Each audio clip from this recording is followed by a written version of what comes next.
নমস্কাৰ, স্বাগতম জনাইছো নিউজ আছামৰ অন্য এটা ভিডিঅ'লৈ। ৰাজ্যৰ হাজাৰ হাজাৰ চৰকাৰী কৰ্মচাৰীৰ বাবে আহি পৰিছে ইতিমধ্যে সুখবৰ। ঠিকাভিত্তিক কৰ্মচাৰীৰ বাবেও ভাল খবৰ দিলে অজন্তা নিয়োগে।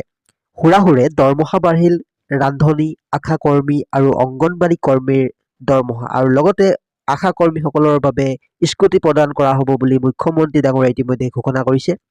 বৃদ্ধ পেঞ্চন 250 টকাৰ পৰা 400 টকালৈ বৃদ্ধি কৰা হৈছে।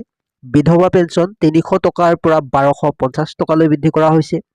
ৰান্ধনীসকলৰ যি দৰমহা 1500 পাই আছিল তেওঁলোকে 1500ৰ পৰিৱৰ্তে বা 1500ৰ বিপৰীতে তেওঁলোকে 2000 টকাকৈ পাব এতিয়াৰ পৰা। তাৰ পাছত অংগনবাড়ীসকলৰ যি দৰমহা 6500 টকাৰ পৰা 8000 টকালৈ বৃদ্ধি কৰা হৈছে। সহায়িকাৰ পাৰিতোষিক 3200ৰ পৰা 3250 টকাৰ পৰা 4000 টকালৈ বৃদ্ধি কৰা হৈছে। সকলোৰে বাবে বৃহৎ সুখবৰ। ছুপাৰভাইজাৰৰ দৰমহা 9000 টকাৰ পৰা 10500 টকালৈ বৃদ্ধি কৰা হৈছে। আশা কৰ্মীৰ দৰমহা 3000ৰ পৰা 4000 টকালৈ বৃদ্ধি কৰা হৈছে।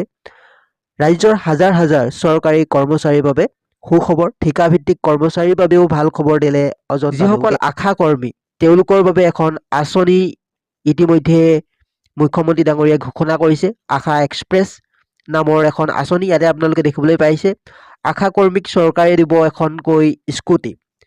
আশা কৰ্মীৰ বাবে আশা এক্সপ্ৰেছ নামৰ এখন নতুন আঁচনি ইতিমধ্যে প্ৰৱৰ্তন কৰা হৈছে আৰু এই আঁচনিৰ জৰিয়তে সকলো অসমৰ আশা কৰ্মীক বা আশা কৰ্মচাৰীসকলক এখনকৈ স্কুটি প্ৰদান কৰা হ'ব।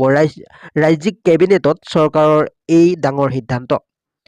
33,656 গৰাকী আশা কৰ্মী আৰু 2570 গৰাকী আশা ছুপাৰভাইজাৰক স্কুটি দিব চৰকাৰে।